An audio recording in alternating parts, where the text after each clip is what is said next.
dans le nom de notre Seigneur et Sauveur Jésus-Christ. Et vous souhaitons une riche bénédiction à l'écoute de la parole du Seigneur.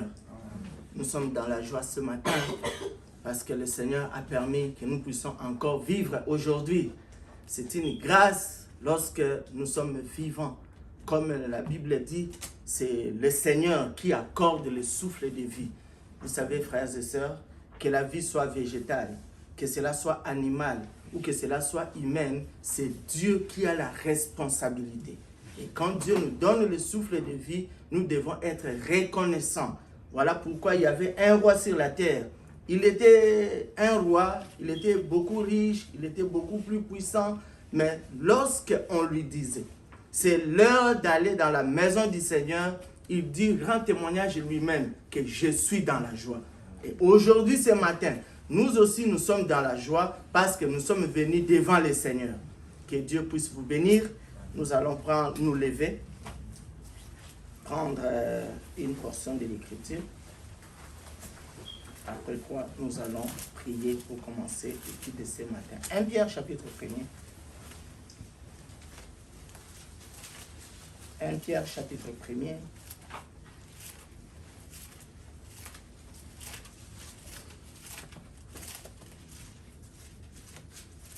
À partir du verset 24. 1 Pierre chapitre 1er, verset 24. Car toute chair est comme de l'herbe, et toute sa gloire comme la fleur de l'herbe. L'herbe sèche et la fleur tombe, mais la parole du Seigneur demeure éternellement. Et cette parole est celle qui vous a été annoncée par l'Évangile. Que Dieu ajoute les bénédictions à la lecture de sa parole. Amen. Prenons nos recueils, la page 32. Page 32, Cantique 102.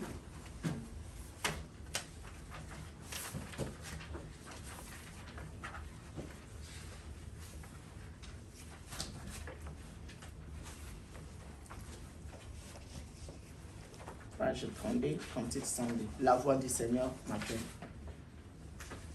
La voix du Seigneur m'appelle, prends ta croix et viens suis-moi.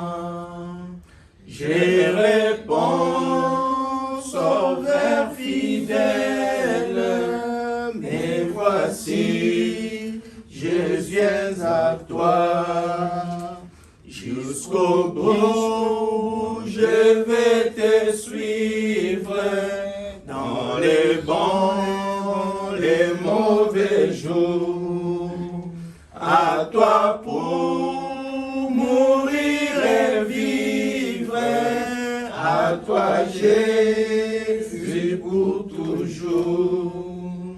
Mais les chaînes du calvaire étaient toi et périlleux.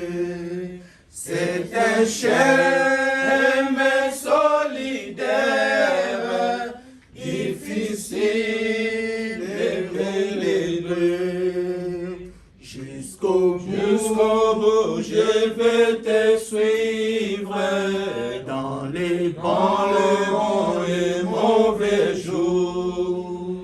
À toi pour mourir et vivre, à toi Jésus pour toujours.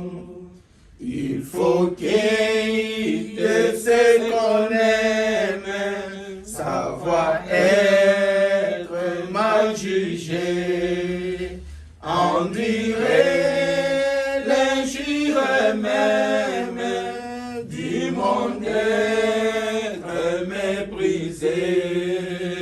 Jusqu'au bout, je vais te suivre dans les bons et mauvais jours. À toi pour mourir et vivre, à toi Jésus pour toujours. Oui, perdre sa propre vie, consenti à n'être rien.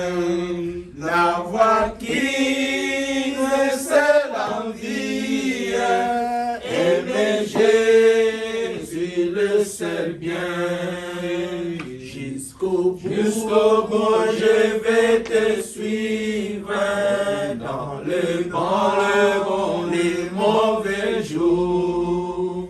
À toi pour mourir et vivre, à toi Jésus pour toujours. Jésus donne grâce et gloire pour les suivre pas à pas. Avec lui, joie et victoire, et bonheur ici-bas. Jusqu'au bout, je vais te suivre dans le bon, les mauvais jours. À toi pour mourir et vivre, à toi Jésus pour toujours. Élevons nos voix et prions le Seigneur. Bien-aimé Père Céleste, Seigneur Jésus, nous te remercions ce matin pour ce privilège que tu accordes à chacun de nous de venir dans ta présence. Seigneur, nous te remercions pour le souffle de vie que tu as accordé gratuitement à mon frère, à ma soeur ainsi qu'à moi-même. Nous te remercions pour ces grands désirs que tu as placés dans nos cœurs pour venir à l'écoute de ta parole. Maintenant, Seigneur notre Dieu, nous voici devant toi, tels que nous sommes, Seigneur, sans rien de bon en nous. Chacun de nous se présente devant toi, dans la condition où il se trouve devant toi ce matin. Mais nous comptons sur toi, Seigneur notre Père, espérant, Seigneur, qu'après t'avoir rencontré au moyen de ta parole, nous ne sortirons pas tels que nous sommes entrés en ce lieu. C'est pourquoi, Seigneur notre Dieu, viens à notre rencontre au moyen de ta parole ce matin. Oh Seigneur notre Père, révèle-toi en tant que le vivant, manifeste-toi dans la puissance de la résurrection pour que, Seigneur notre Dieu, nous soyons bénis ce matin. Nous nous recommandons à ta grâce, Seigneur, du début jusqu'à la fin. Que ce soit toi qui présides, que ce soit toi qui chantes en nous, que ce soit toi qui prêches, que ce soit toi qui écoutes en nous, pour qu'à la fin de toutes les choses, que l'honneur te revienne, que la gloire te revienne, à la gloire de ton nom. Oh Seigneur notre Père, nous nous abandonnons entre tes mains, espérant, Seigneur, que toi qui as fait la promesse, tu es fidèle, parce que tu avais dit, deux ou trois assemblés à mon nom, je suis au milieu d'eux. Seigneur, voici, nous sommes plus que deux ce matin, nous sommes plus que trois ce matin, et nous croyons fermement que tu es au milieu de nous. Maintenant, Seigneur, prends le contrôle de toutes les choses, du début jusqu'à la fin, dans le nom de Jésus-Christ, notre Seigneur et Sauveur. Nous avons ainsi prié avec foi. Frère Prince peut venir pour prier.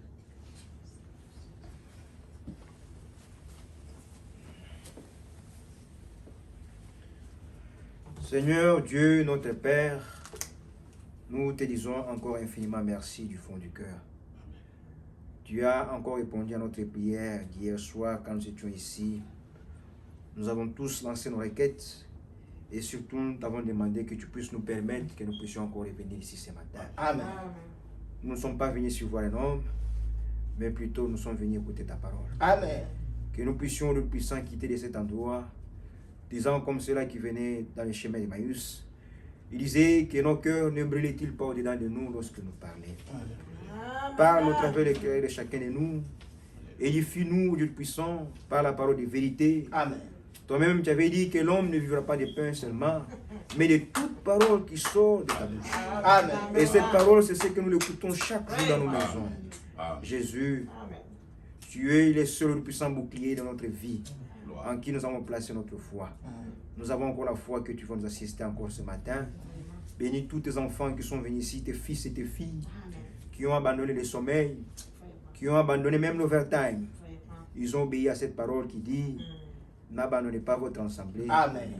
Comme il en est l'habitude de quelques-uns.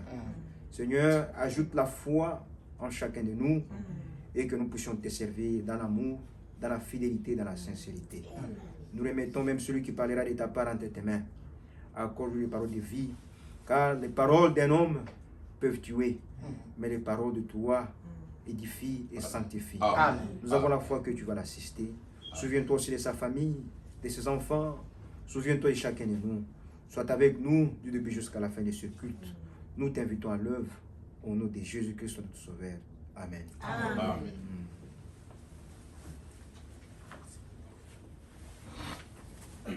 Que Dieu vous bénisse. Vous pouvez vous asseoir. Nous prenons nos recueils à la page 35 et nous chantons le cantique 113. Page 35, cantique 113.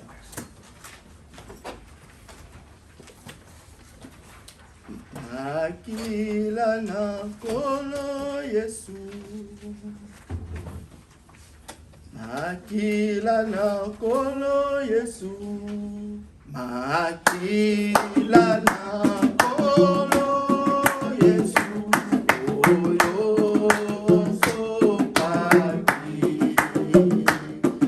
ekoki na kosungola, masumuna biso, ekoki na kosungola, masumuna biso, ekoki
37, cantique 119.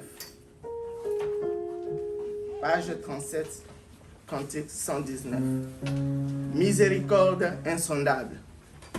Miséricorde insondable. Miséricorde insondable. Je vais tout pardonner. Assume-moi comme coupable. Et mes péchés oubliés. Jésus, je viens.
Prenons la page 41, cantique 132. Page 41, cantique 132. Motepeli na motema, motepeli na motema, motepeli na motema, motepeli. Motema.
soit loué.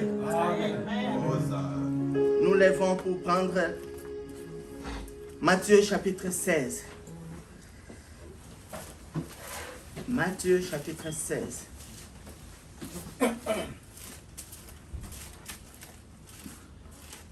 Et nous lirons à partir du 13e verset. Matthieu chapitre 16, nous lisons à partir du 13e verset. Jésus étant arrivé dans le territoire de Césarée de Philippe, demanda à ses disciples, « Qui suis-je au dire des hommes, moi le Fils de l'homme ?» Ils répondirent, « Les uns disent que tu es Jean-Baptiste, les autres Élie, les autres Jérémie ou l'un des prophètes. » Et vous, leur dit-il, qui dites-vous que je suis? Amen. Simon-Pierre répondit, tu es le Christ, le Fils de Dieu vivant. Amen. Seigneur, voici ton peuple, toi-même parle-lui. Seigneur, voici ton peuple, toi-même parle-lui. Seigneur, voici ton peuple, toi-même parle-lui. Oh Seigneur, voici ton peuple, toi-même parle-lui. Seigneur, voici ton peuple, toi-même guéris-le. Seigneur, voici ton peuple, toi-même guéris-le. Seigneur, voici ton peuple, toi-même guéris-le. Oh Seigneur, voici ton peuple, toi-même guéris-le. Seigneur, voici ton peuple, toi-même bénis-le. Seigneur, voici ton peuple, toi-même bénis-le. Seigneur, voici ton peuple, toi-même bénis-le. Seigneur, voici ton peuple, toi-même bénis-le. Amen. Asseyez-vous. Par la grâce du Seigneur, nous continuons à parler de ce sujet, discerner le corps de Christ. Et nous avions commencé par voir, pour un petit rappel, que le corps de Christ, c'est l'Église du Seigneur. De la même manière, chacun de nous tel qu'assis ici ce matin, a un corps, et seulement un seul corps, mais qui est constitué de plusieurs membres. En est-il aussi du corps du Seigneur? Et l'Église du Seigneur, dont nous sommes en train de parler, c'est le corps du Seigneur lui-même, pour lequel il a souffert à Golgotha. C'est le corps du Seigneur, pour lequel il a donné de sa vie, pour que nous puissions vivre. Amen. Maintenant, ce corps du Seigneur, il est constitué donc de gens qui sont sortis du système du monde, qui sont sortis des dénominations, qui sont sortis des organisations et sont venus à l'autorité de la parole. Amen. L'église du Seigneur n'est pas dirigée par un homme. L'église du Seigneur n'est pas conduite par un homme. L'église du Seigneur est conduite par le Seigneur Jésus-Christ. Ainsi nous avions pris Exode chapitre 3. Et nous avions commencé à voir, lorsque Israël, parce que vous savez frère, dans Genèse chapitre 15, le Seigneur apparaît à Abraham et il lui dit, sache que ta descendance sera dans une terre qui sera étrangère. Dans cette terre-là, ils seront assujettis. Ils ne seront pas dans cette terre-là comme les hommes libres, mais en Égypte, là où ils seront des esclaves. Mais ce qui est bonne nouvelle, toi Abraham, tu iras en paix vers tes pères, mais après 400 ans, ils reviendront ici. Ainsi, d'après la parole du Seigneur, d'après la volonté du Seigneur, Israël s'est retrouvé en Égypte. Et là, ils étaient des esclaves. C'est Pharaon qui dominait sur eux. Ce sont les Égyptiens qui dominaient sur eux. Voilà pourquoi, lorsque Israël était en Égypte, il n'était pas église du Seigneur. Parce qu'ils étaient dominés par un homme. Écoutez-moi bien, mes frères et sœurs, ça n'a jamais été dans la volonté parfaite du Seigneur qu'un homme domine sur un autre homme. Selon la volonté du Seigneur, l'homme a été créé pour écouter seulement la la volonté de Dieu. Selon la volonté du Seigneur. L'homme a été créé pour suivre les voies de Dieu. Mais à cause du péché, à cause de tout ce que nous avons les iniquités, l'homme s'est rendu lui-même esclave. Voilà pourquoi, lorsque Israël était en Égypte, ils étaient peuple de Dieu, mais ils n'étaient pas église de Dieu. Mais quand les 400 ans sont accomplis, alléluia, Dieu a envoyé Moïse. Dieu envoie toujours un prophète. Frères et sœurs, Frère Branham disait, lorsque vous vivez libre, c'est que tout va bien. Mais lorsque vous voyez un prophète entrer sur scène, c'est qu'il y a quelque chose qui ne va pas. Vous voyez, Dieu a appelé Moïse. Il lui dit, va en Égypte. Pourquoi? J'ai vu les souffrances de mon peuple. Alléluia. J'ai entendu les pleurs de mon peuple. Mais toi, je t'envoie pour aller les faire sortir. Tu diras à Pharaon, ne va pas là-bas pour lui dire, où met la vie éternellement. Non, quand tu vas aller en Égypte, dis à Pharaon, ainsi parle le Seigneur, laisse sortir mon peuple. Et lorsque Moïse est allé, il a vu Pharaon, il lui a dit, Dieu d'Israël, le Dieu d'Abraham, le Dieu d'Isaac, te recommande de toi, laisser sortir son peuple. Ainsi, lorsque Israël est sorti, et ils se sont retrouvés dans le désert, ils ont cessé d'être peuple de Dieu, et ils sont devenus église du Seigneur. Amen. Pour preuve, Dieu leur a donné la loi, vous voyez, qui représentait la parole du Seigneur dans l'Ancien Testament. Ainsi donc, bien mes frères, il faut d'abord sortir des dénominations pour devenir peuple du Seigneur. Amen. C'est comme ça, frère, que Israël est sorti. Et nous avions pris aussi Apocalypse chapitre 18. Nous avions pris aussi 2 Corinthiens chapitre 6. Nous avions vu aussi Jérémie chapitre 51. Tous ces versets montrent que nous devons sortir pour aller au Seigneur. Dieu compare les dénominations avec Babylone.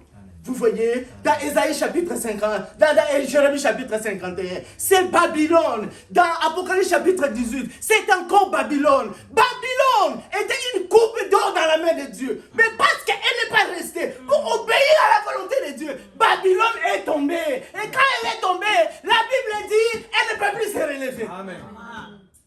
Vous voyez, c'est ainsi que, frères et sœurs, lorsque Jean regarde Babylone là, sur l'île de Patmos, la Bible dit, dans Apocalypse chapitre 3, Babylone représentait Jézabel. Vous voyez, cette femme de Jézabel qui a amené la mondanité en Israël, cette femme de Jézabel qui a amené le maquillage en Israël, cette femme de Jézabel qui a amené les douaniers et les climatiseurs en Israël, cette femme là, la Bible dit, c'est elle qui a séduit les serviteurs de Dieu. Amen. Parce qu'il leur enseignait à manger des viandes sacrifiées aux idoles. Les viandes sacrifiées aux idoles, ce ne sont pas les viandes que nous achetons à Walmart. Ce sont des fausses doctrines. Vous voyez, ce sont des enseignements qui ne cadrent pas avec la parole de Dieu. Amen. Alors Jézabel a séduit tous les serviteurs de Dieu pour qu'ils mangent des viandes sacrifiées aux idoles.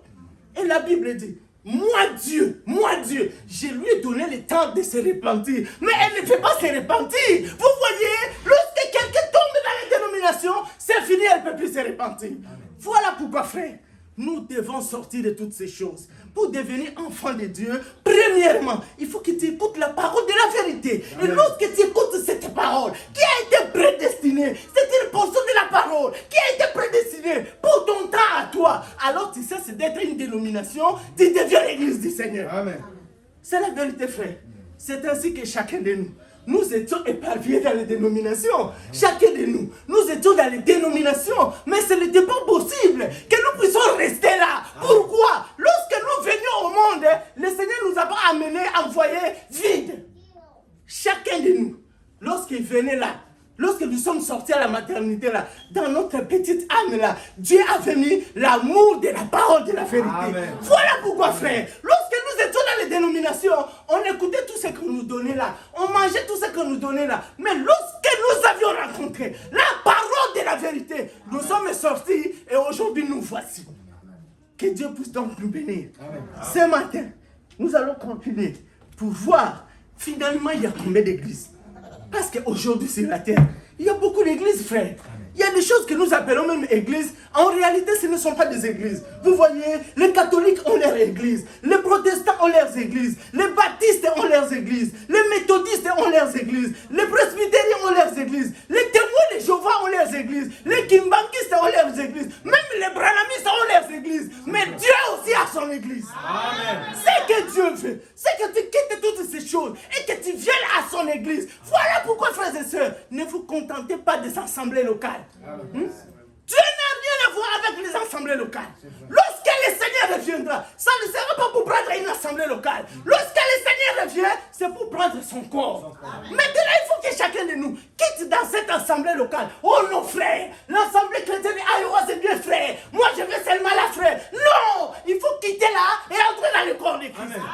C'est pourquoi nous sommes ici, frère. Donc, si toi, tu viens ici pour avoir un poste, tu perds ton temps, frère. Si tu viens ici pour le mariage, tu perds ton temps. Si tu viens ici pour le prestige, tu perds ton temps. Nous venons pour nous préparer pour aller chez nous. Voilà, frère. C'est ainsi que, bien aimé, lorsque l'apôtre Paul revient dans Éphésiens chapitre 4, lisons ça, frère, pour que vous ne puissiez pas dire, ah, frère Vonda est en train de nous raconter des histoires.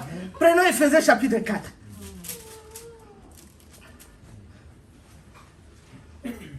Premier verset.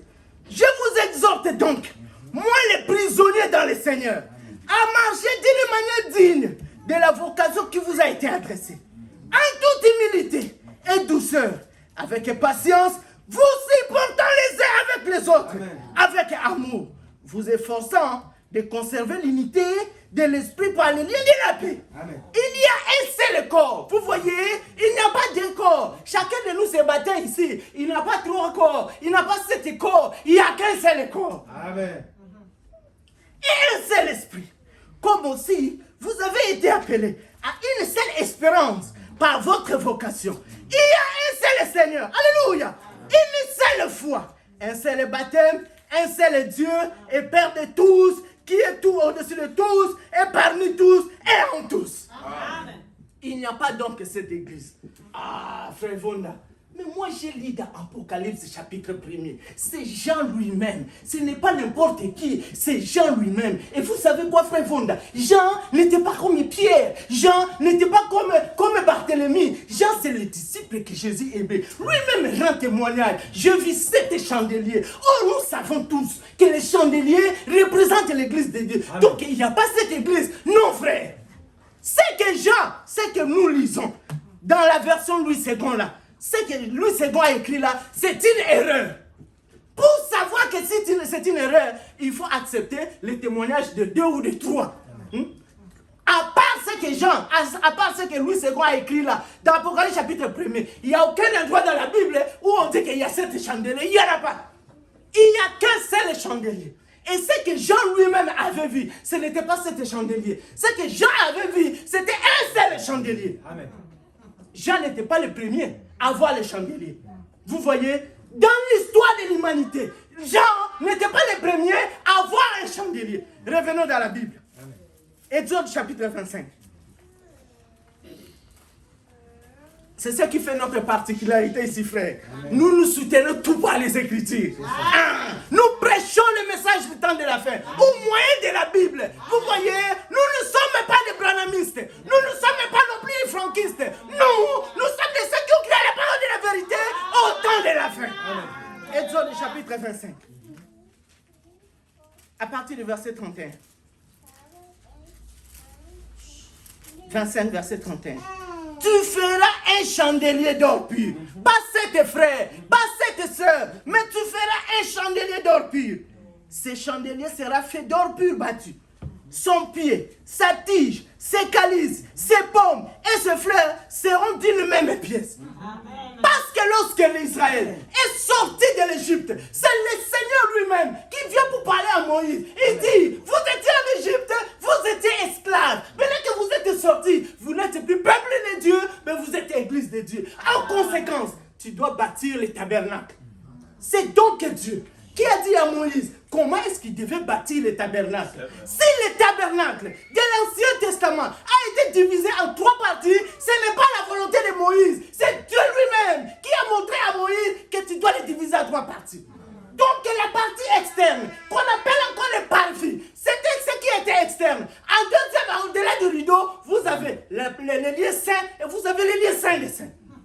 Et même les choses qu'on avait mis là, ça correspondait à ce que Dieu avait vu. Amen.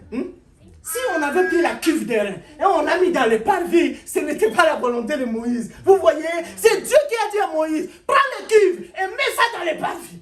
Et quand tu entres dans les lieux saints, vous avez les chandeliers. Ce n'était pas 7 frères, c'était un seul chandelier. Et ce chandelier avait 7 portes-lampes. C'est ce qui représente les différentes temps de la grâce. Amen. Donc l'église du Seigneur, elle est unique. Mais elle a parcouru 7 périodes que le prophète a appelées les 7 âges de l'église que nous verrons quand le moment sera venu. Amen. Maintenant par la grâce de Dieu, vous voyez, nous pouvons continuer. Même le verset 37, il dit, tu feras ces 7 lampes qui seront placées dessus, de manière à éclairer en face. Amen. Les manchettes et ces vases en cendre seront d'or pur. On employera un talent d'or pour fabriquer les chandeliers. Pas les chandeliers, mais un seul chandelier. Amen. Tous ces ustensiles. Verset 40. Regarde et fait d'après le modèle qui t'est montré sur la montagne. Amen. Vous voyez? Donc le modèle a été montré à Moïse dans une vision. Maintenant Dieu lui dit, ce que tu vas faire là, ne fais pas ta volonté à toi. Fais tout d'après ce que je t'ai montré sur la montagne.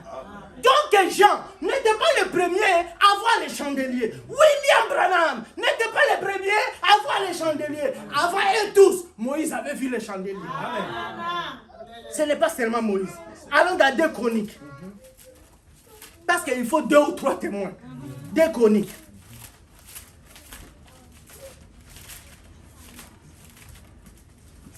Deux Chroniques, chapitre 13.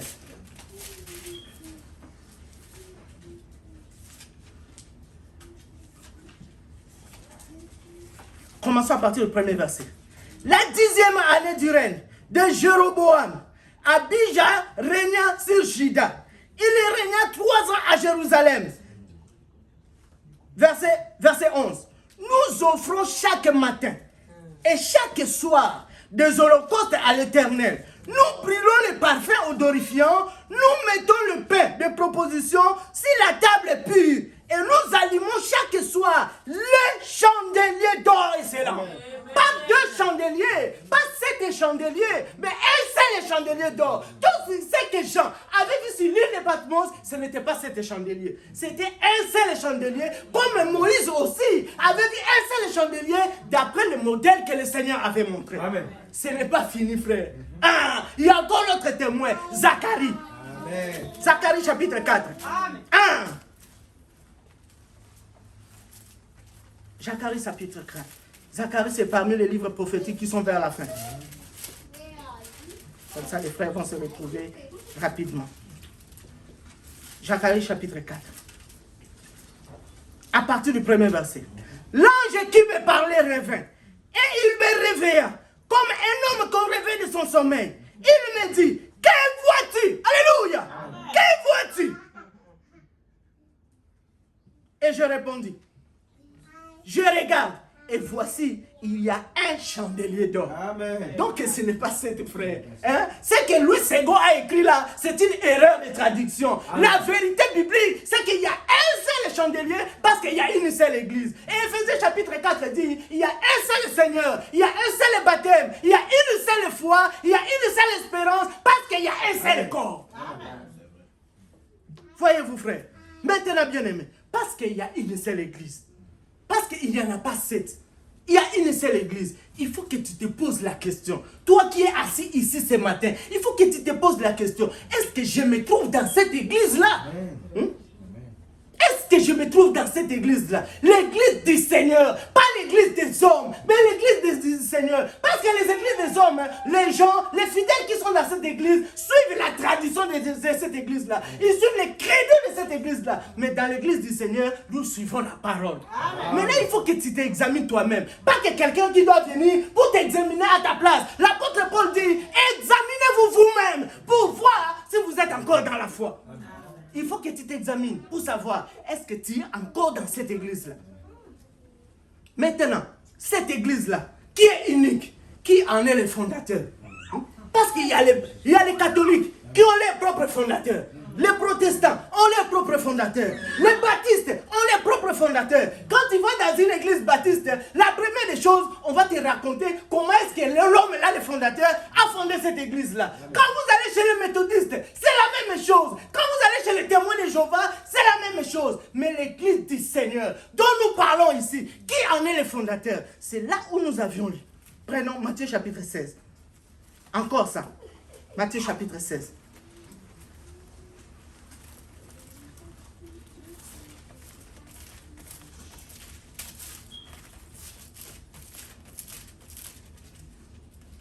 Jésus étant arrivé, verset 13, dans les territoires de César et de Philippe, demanda à ses disciples, qui suis-je moi le fils de l'homme? Il répondit, les uns disent que tu es Jean-Baptiste, les autres Élie, les autres Jérémie, ou l'autre l'un des prophètes. Et vous, leur dit-il, que dites-vous que moi je suis? Et il répondit, Pierre répondit, tu es le Christ, le Fils de Dieu vivant. Verset 17, Jésus reprenant la parole et lui dit, tu es heureux, Simon fils de Jonas, car ce ne sont pas la chair et le sang qui t'ont révélé cela, mais c'est mon Père qui est dans le royaume de Dieu, qui est dans les cieux. Et moi, je te dis que tu es Pierre, et que sur ces rocs, je bâtirai mon église. Vous voyez, l'église du Seigneur est donc bâtie par le Seigneur lui-même. Et cette église est bâtie sur la révélation de qui est Jésus-Christ, la parole. Premièrement, il faut que tu écoutes la parole de Dieu. Ensuite, vient la révélation de cette parole-là. Voilà pourquoi, frère, nous ici, nous croyons que tous les prophètes bibliques ne révèlent seulement que ce qui est écrit. Vous voyez, le Seigneur ne peut pas envoyer quelqu'un pour révéler quelque chose qui n'est pas écrit. C'est la vérité, frère. Premièrement, il faut que vous écoutez la parole de la vérité. Et lorsque cette parole est sortie de la bouche de Dieu, alors le Saint-Esprit, qui est aussi appelé l'Esprit de la vérité. Vous savez, l'Esprit de la vérité ne vient pas sur le mensonge. L'Esprit de la vérité accompagne seulement la parole de la vérité. Premièrement, vous écoutez la parole de la vérité. Ensuite, vient l'Esprit de la vérité. Cela nous accompagne et produit en vous la vie de la vérité. Amen. Ainsi, le Seigneur bâtit son église sur la révélation. Il faut donc que chacun de nous ait la révélation de la parole de Dieu. Amen. Maintenant, quand cette église, c'est le Seigneur qui l'a bâtie. Cette église, c'est le Seigneur qui en est le constructeur. Maintenant, comment est-ce que le Seigneur bâtit son église? Actes chapitre 2.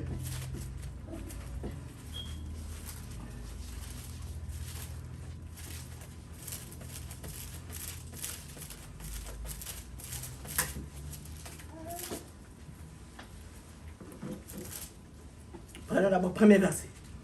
Le jour de la Pentecôte, ils étaient tous ensemble dans un même lieu. Tout à coup, il vint du ciel un bruit comme celui d'un vent impétueux et il remplit toute la maison où ils étaient assis.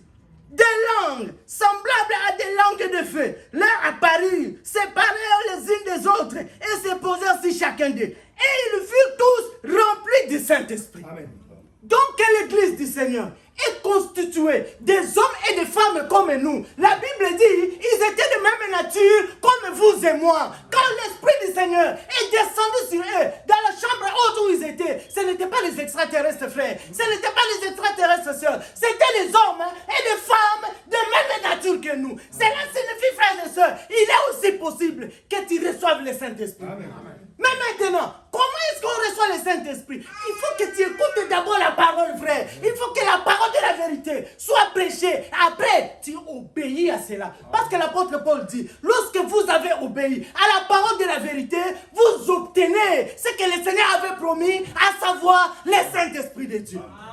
Donc Dieu donne son esprit à ceux qui lui obéissent. Donc, premièrement, il faut que tu obéisses à la parole de Dieu. Quand tu as obéi à la parole de Dieu, le Seigneur te donne de son esprit. Maintenant, dans la chambre haute, ce jour-là, lorsque le Seigneur est ressuscité, il est allé au ciel. Parce que vous savez, frère, lorsque le Seigneur Jésus-Christ était sur la terre, aucune personne n'avait le Saint-Esprit. Même pas en petite mesure. Non, frère. Lorsque le Seigneur était sur la terre, il avait toute la plénitude de la divinité en lui. Amen. Voilà pourquoi l'apôtre Paul dit à Timothée, Timothée, mon fils, le mystère de la piété est grand. Dieu a été vu à la chair. Amen. Toute la plénitude de la divinité était tabernaclée en Jésus-Christ. Amen. Maintenant, quand le Seigneur est mort, il est ressuscité. Il est allé au ciel. Il a pris tout ce qui était en lui. Il a déversé dans son église. Amen. Pas dans une seule personne, mais dans son église. Dans tout ce qui était Dieu, Dieu l'a déversé en Jésus-Christ. Et ce qui était Jésus, Dieu l'a pris et il a déversé dans son église. Amen. Maintenant, lorsque le Saint-Esprit est descendu, ils ont commencé à parler en esprit. Ils ont commencé à danser. Ils ont commencé à prophétiser. Les gens qui étaient charnels, comme des pharisiens, comme des sadducéens. Et ils ne croyaient pas à la parole. Ils ont regardé, ils ont dit, ces gens-là, à coup sûr, ils sont ivrés de faim. L'apôtre Pierre s'est relevé avec les autres.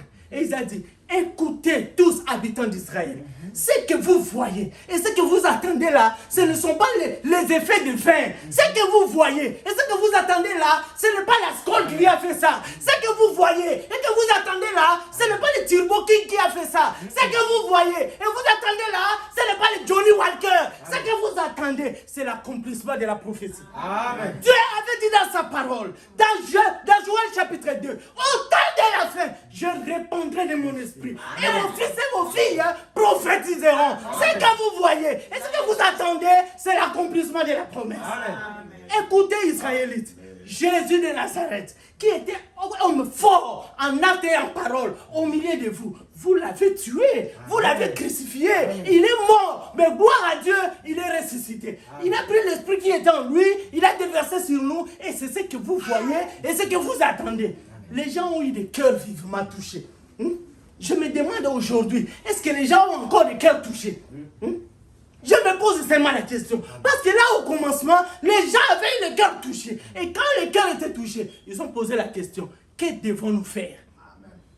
L'apôtre Pierre a dit, ce que vous allez faire, comme vous avez déjà tué le Messie, ce n'est pas trop tard. Ce que vous devez faire, répandez-vous. Vous voyez, la nouvelle naissance, c'est ce qui commence, le point de départ du voyage des chrétiens. La nouvelle naissance. Si l'église du Seigneur est telle qu'elle est aujourd'hui, c'est parce qu'il y a beaucoup de gens dans l'église qui ne sont pas nés de nouveau. Amen. S'il y a beaucoup de problèmes dans l'église, c'est parce que parfois, de la chair jusqu'au dernier banc, nouvelle naissance zéro. Amen. Alors vous avez la haine dans l'église. Vous avez les tumultes dans l'église. Vous avez les querelles dans l'église. Oh, l'apôtre Jacques dit, pourquoi il y a des luttes et des querelles parmi vous? Voyez, s'il y a des luttes et des querelles parmi vous, c'est parce que vous avez des passions. Amen. Et frère Branham disait, ce sont les intérêts impurs qui font que les serviteurs de Dieu puissent quitter la parole. Amen. Si ce ne sont pas des fans, si ce n'est pas l'argent, c'est à cause de la popularité. Vous voyez, les prédicateurs sont devenus des stars dans l'église. Dans l'église des dieux vivants, il n'y a pas de stars. Amen. Voyez frère, maintenant l'église du Seigneur, lorsqu'elle est née, elle commence par la prédication de la parole. Amen. Voyez frère, il faut premièrement que la parole de la vérité soit prêchée. L'église du Seigneur ne commence pas par une division. Le Seigneur lui-même dit, j'ai la division. Amen. Voyez, vous voyez un frère, parce qu'il n'est pas satisfait. Vous voyez, lui, il n'a jamais été satisfait. Tout ce qui se passe dans l'église, il n'a jamais été satisfait. Parce qu'il n'a jamais été satisfait. Il met le feu dans l'église. Il prend une partie des gens. Ils vont avec et commencent à crier. C'est nous, l'église du Seigneur. Non, frère, l'église ne commence pas par une division. Amen. L'église du Seigneur ne commence pas non plus par une série de témoignages. Vous avez quelqu'un, oh non, j'étais sorcier, moi, j'étais magicien, le Seigneur m'a délivré. Aujourd'hui, il est à Sénat rapide. Demain, il est à Dimon. L'après-demain, il est à Iowa City. Il parcourt toutes les villes. Après, il devient une église. Non, frère, l'église ne commence pas par une série de témoignages. Amen. Vous voulez l'église? William Branham dit, prêchez d'abord la parole. L'église ne commence pas par une division. L'église ne commence pas par une série de témoignages. L'église ne commence pas non plus par une série de concerts. Oh, nous avons un frère au milieu de nous. Il chante bien, frère. Quand il chante, vous attendez. Vous êtes vraiment consolés. Vous êtes vraiment édifiés. Après, ça devient une église. Qui est le pasteur? C'est lui qui chantait au milieu de nous. Non, frère. L'église ne commence pas comme ça. Vous voulez une église? Prêchez la parole. C'est comme ça, frère. C'est comme ça que nous autres, nous croyons. Vous voyez, l'église commence par la parole. Il y avait un cas comme ça dans la Bible. Dans Jean chapitre 4, le Seigneur rencontre la femme samaritaine. Il lui parle. Cette femme l'a dit. En tout cas, nous avons appris que lorsque le Messie viendra, il va lui dire ces choses ici. Le Seigneur lui dit, je suis le Messie. C'est moi qui te parle. Cette femme-là abandonne sa criche. Elle retourne au village. Il dit, venez voir un homme qui m'a dit tout ce que je suis. Ne sera-t-il pas le Messie? Ce n'était pas une prédication. C'était un témoignage. Les gens sont venus. Ils ont écouté le Seigneur. Après, ils se sont tournés vers la femme et ils l'ont dit, femme, si nous croyons à lui, ce n'est pas à cause de ta parole. Nous l'avons entendu nous-mêmes. Vous voyez, d'abord il faut la prédication. C'est ainsi que l'apôtre Paul dit. C'est ainsi que l'apôtre Paul dit. Puisque l'homme, dans leur sagesse du monde, ils n'ont pas connu Dieu. Il a pris à Dieu de sauver les croyants par la folie de la prédication. Il faut d'abord la prédication. C'est comme ça que nous autres nous croyons. Maintenant, quand l'église du Seigneur est née, quand l'église du Seigneur est née, comment est-ce que les gens se comportent dans cette église? Ce ne sont pas ceux que nous voyons aujourd'hui, frère. Dans l'église du Seigneur, c'est Dieu lui-même qui domine au moyen de sa parole. Mais aujourd'hui, vous entrez dans une église, vous voyez le trône du pasteur. Le trône du pasteur. Donc à la chair là-bas, on lui a mis un trône. Donc si le pasteur n'est pas là, personne ne peut s'asseoir sur cette chaise-là. Pourquoi? C'est un trône. Non, frère. Dans l'église du Seigneur, ce n'est pas le royaume des hommes. Dans l'église du Seigneur, c'est le peuple du Seigneur qui est soumis à la parole de Dieu. Il n'y a pas de trône pour les pasteurs. Frères et sœurs, les chaises que nous mettons sur la chair, c'est pour que le prédicateur puisse être tout proche de la chair. Quand on a besoin d'eux, qu'ils ne puissent pas parcourir toutes les distances en faisant attendre les gens inutilement. Ce ne sont pas des trônes. Amen. S'il y a une place là-bas, et qu'un frère est venu en retard, s'il y a 3 chaises ici, et qu'il y a un seul prédicateur, ou 2 prédicateurs, on peut prendre cette chaise-là, on met là-bas au fond, le frère ou la soeur s'assoit, il ne va pas devenir prédicateur à cause de ça. Amen. Et s'il n'y a pas de chaise là-bas, il n'y a plus de place là-bas, et qu'un frère est venu, qu'il soit prédicateur, qu'il ne soit pas prédicateur, nous les prenons, nous les mettons là, l'essentiel, qu'il écoute la parole. Amen. Oh non, frère. Pourquoi est-ce qu'on a pris ce frère-là, qui n'est pas prédicateur, on l'a fait asseoir à la chaise? Si la chaise est le pasteur, frère, le fait qu'ils soient assis là, il ne va pas devenir ministre. Amen. Les serviteurs de Dieu, eux, ils naissent ministres. Amen. Et quand le temps arrive, le Seigneur les appelle. Ce que nous voyons dans les dénominations, ça ne va pas, frère. Ça ne va pas. Et bien là, frère, vous voyez le pasteur, il est devenu les stars de l'église. Les prédicateurs sont devenus des stars dans l'église. Donc quand frère Jérémie entre là, c'est sans trace. On ne sait même pas que frère Jérémie est entré. Quand frère Prince entre là-bas, on ne sait pas que le frère Prince est entré. Pourquoi? C'est sans trace. Mais quand la star de l'église entre, on dit, vous attendez quelqu'un là-bas dire, nous nous levons tous pour recevoir l'homme de Dieu, le représentant.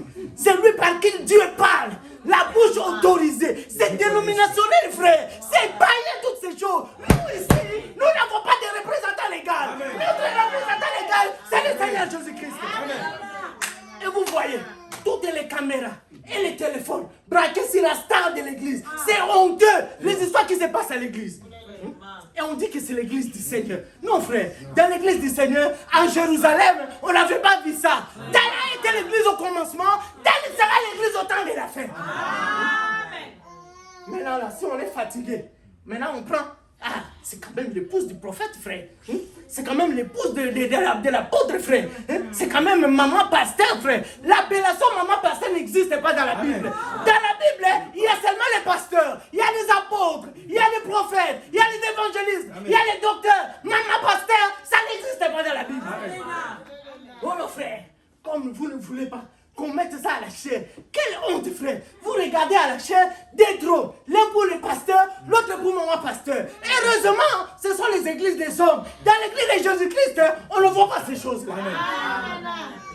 Bon, comme vous ne voulez pas qu'on mette ça à la chair, c'est quand même maman pasteur, frère. C'est quand même la prophétesse, frère. Maintenant, on va prendre la chair, on met là, à la première place, on met là. Donc les autres frères et les autres sœurs sont assis sur les chaises qui fait chauffer les derrière là-bas. On prend une trône, on met là-bas devant. Maman pasteur doit s'asseoir. Pourquoi? C'est l'épouse du pasteur. Non, frère, les histoires là, ça ne peut pas se faire passer ici. Amen. Maintenant, comme le pasteur est devenu la star de l'église, même il a partagé sa gloire avec son épouse. Maintenant, vous voyez, la maman pasteur est devenue la modèle de l'église. Quand elle coupe ses cheveux, 2 jours après, toutes les sœurs ont fait couper les cheveux. Pourquoi? C'est maman pasteur. Quelle honte!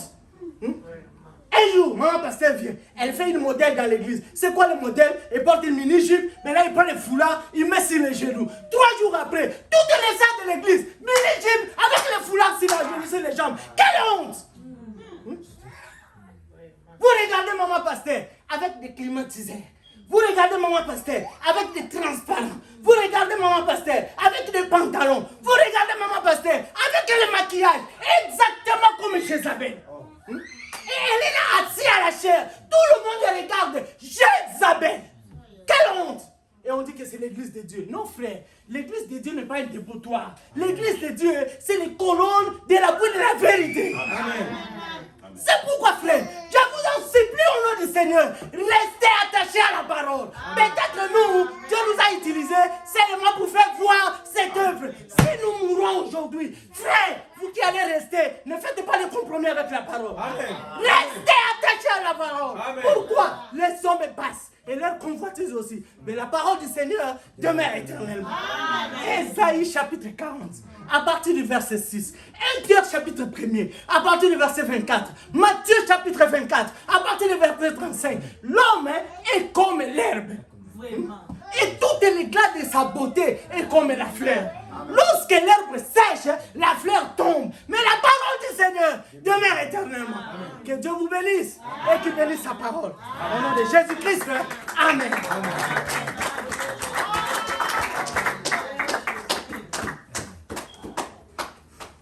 Lèvons-nous. Nous prenons la page 48, Cantique 156. Page 48, Cantique 156.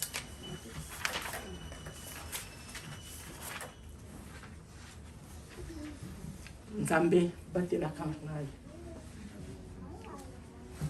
Nzambe, battez la campagne. Bene, bene, Yesu.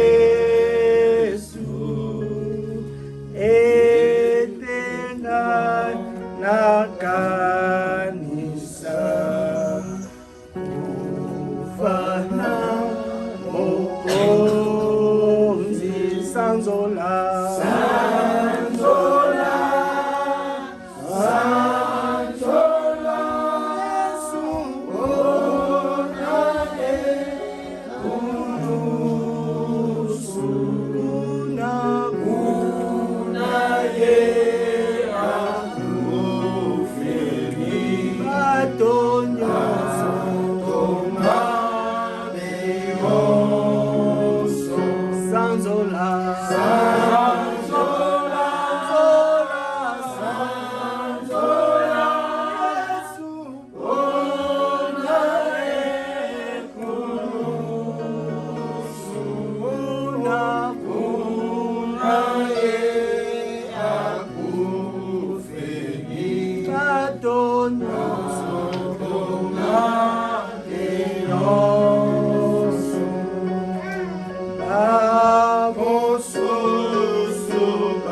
Sanzola.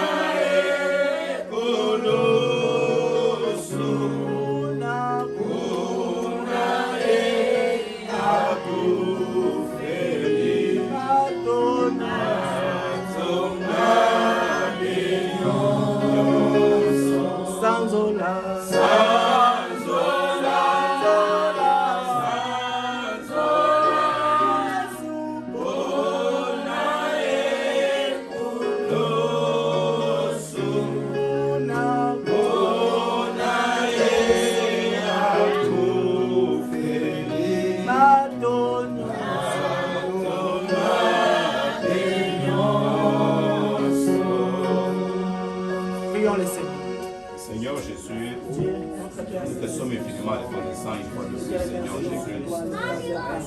Le Dieu d'amour, le Dieu de paix, le Dieu de toute grâce, le Dieu de toute fidélité. Nous savons les choses éternelles des armées.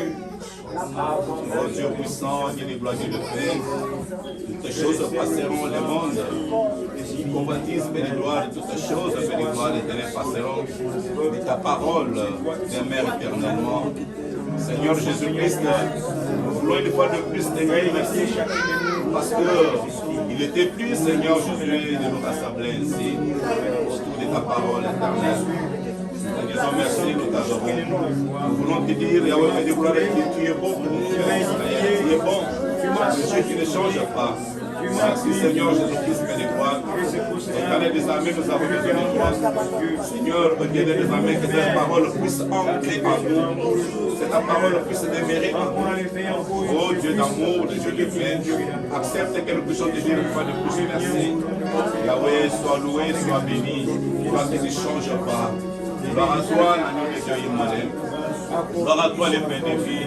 Seigneur Jésus-Christ, éternel Dieu puissant, Dieu de nos vérités, oh Dieu d'amour, le nom puissant de Jésus.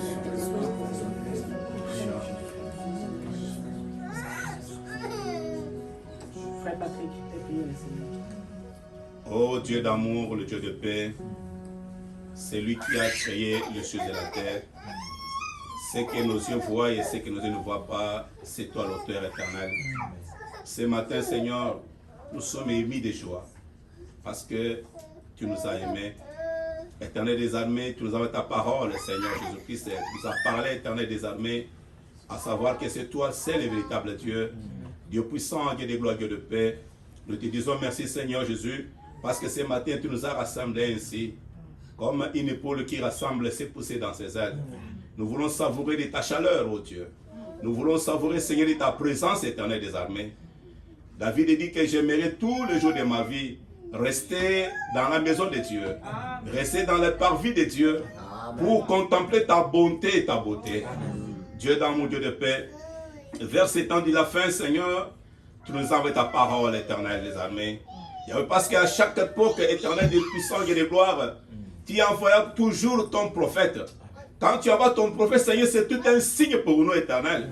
Enfin, c'est dans ce troisième exode que nous puissions encore une fois plus sortir, Éternel des armées, sortir dans les dénominations, sortir dans les credos des gens, sortir dans tout ce que les gens peuvent formater et s'attacher à toi, qui est le vrai et pénible à la parole de Dieu vivant éternel.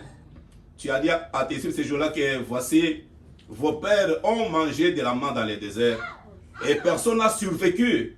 Tous sont morts. Mais toi, tu es le manque, le pain qui est descendu du ciel, éternel des armées.